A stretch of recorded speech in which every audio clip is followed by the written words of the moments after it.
Govindan master നയിക്കുന്ന LDF വടക്കൻ മേഖല വികസന മുന്നേറ്റ ജാഥയ്ക്ക് വടകരയിൽ നൽകുന്ന സ്വീകരണ പരിപാടിയുടെ ഒരുക്കങ്ങൾ പൂർത്തിയായതായി സംഘാടകർ വാർത്താസമ്മേളനത്തിൽ അറിയിച്ചു.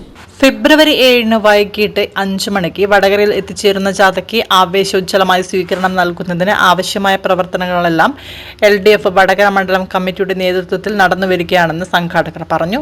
ജാഥ അംഗങ്ങളായ CPIM കേന്ദ്ര കമ്മിറ്റി അംഗം KS സലീക, CPIM നേതാവ് P Santhosh Kumar MP, RJD ദേശീയ സമിതി അംഗം മനേത്ത് ചന്ദ്രൻ, NCP നേതാവ് അഡ്വക്കേറ്റ് PM സുരേഷ് ബാബു, കേരള കോൺഗ്രസ് നേതാവ് മാത്യു കുന്നപ്പള്ളി, KSJD നേതാവ് PP ദിവാകരൻ, Babu Gopinath, Vadakkode Monachan, advocate AJ Joseph, Kasim Irikkur, advocate Nice Mathew എന്നിവരും ജാഥയോടൊപ്പം വടകര എത്തിച്ചേരുന്നുണ്ട്.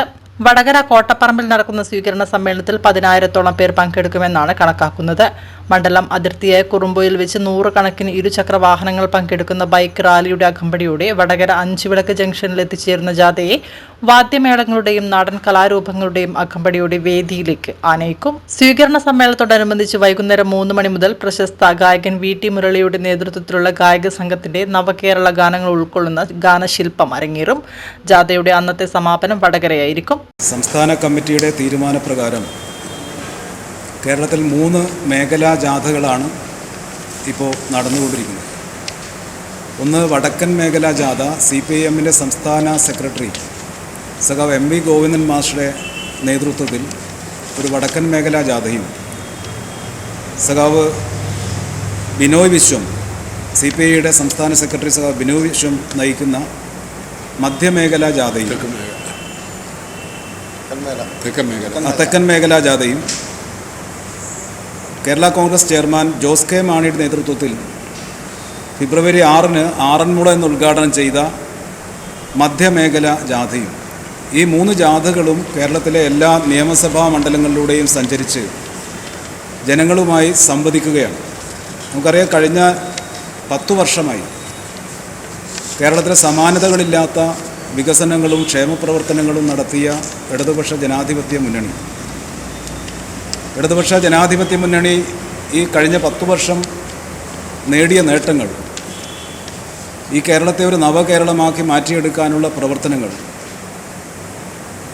അതൊക്കെ ജനങ്ങളുമായി സംസാരിക്കാനും സംവദിക്കാനും ജനങ്ങളുടെ അഭിപ്രായം കേൾക്കാനുമാണ് ഈ 3 മേഖലാ ജാഥകളും ഉദ്ദേശിക്കുന്നത്.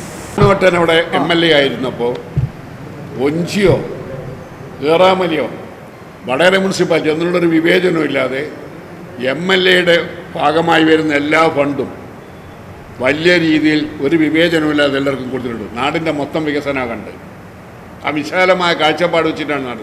മുനിസിപ്പാലിറ്റിയിൽ എത്ര കോടി ഉറുപ്പിയാണ് നാണോട്ടൻ്റെ ഭാഗമായിട്ട് വന്ന് ഈ MLA വന്നപ്പോൾ ഒരു പൈസ വടകര മുനിസിപ്പാലിറ്റി കൊടുക്കില്ല. എന്തിനത് നിങ്ങൾക്ക് കണക്ക് വെച്ചാൽ പറയട്ടെ. അല്ല, കണക്കൊന്നും ഓരോ വർഷം ഏറ്റവും ഒടുവിൽ മുഖ്യമന്ത്രിയുടെ പ്രാദേശിക റോഡ് വികസന ഫണ്ട് 1000 കോടി ഉറുപ്പിയാണ് എല്ലാ പഞ്ചായത്തുകളിലും എല്ലാം കൊടുക്കാൻ വേണ്ടി തീരുമാനിച്ചു. അതിൻ്റെ മുഖ്യമന്ത്രി ഗവൺമെൻറ്റിൻ്റെ ഓർഡർ എന്താ? അതാത് തദ്ദേശ സ്ഥാപനങ്ങളുമായി ചർച്ച ചെയ്ത് അവരിൽ നിന്ന് പ്രപ്പോസൽ വാങ്ങിക്കൊടുക്കണമെന്നാണ്.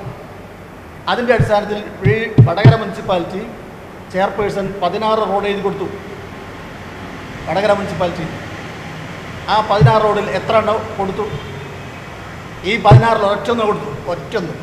വാർത്താ സമ്മേളനത്തിൽ C Bhaskaran master, P Pradeep Kumar, TP Gopal master, R Sathyan, P Sathyanathan, Babu Kuyilotha, NP Abdulla എന്നിവർ പങ്കെടുത്തു.